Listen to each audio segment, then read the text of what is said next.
Hey dudes and dudettes, in this video I'm going to show you how I can create a gradient in Canva 2.0, that is.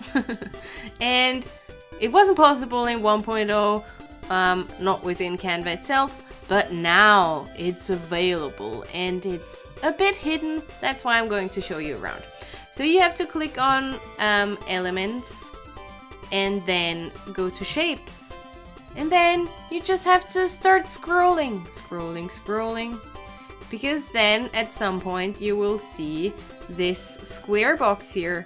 And you might think, oh well, that's just another gradient. But if you click at it, and then you can see you can change the colors to your actual colors. So click on the first one, choose your color, click on the second one, choose your color, and boom, there you have it.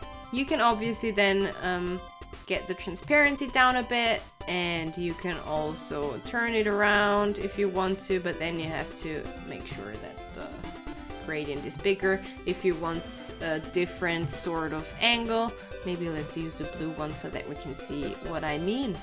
You can also type in gradient here at the search bar, and then that square one is the one that you want, because the other ones, if you choose those are fixed gradients, and that's, I mean, nice, but not what we're looking for.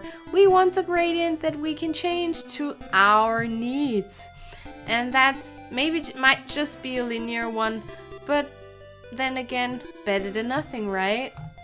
So yeah, that's how you can create or find the gradient function on Canva 2.0. That's it for today. So if you've liked this video and it was helpful at all, give me a thumbs up or give me a few comments below. Or you can subscribe to my channel, but I'm not sure where it is. So maybe it's a red button, has a bell on it. So click the bell and follow my channel. Thanks for watching and see you soon. Bye!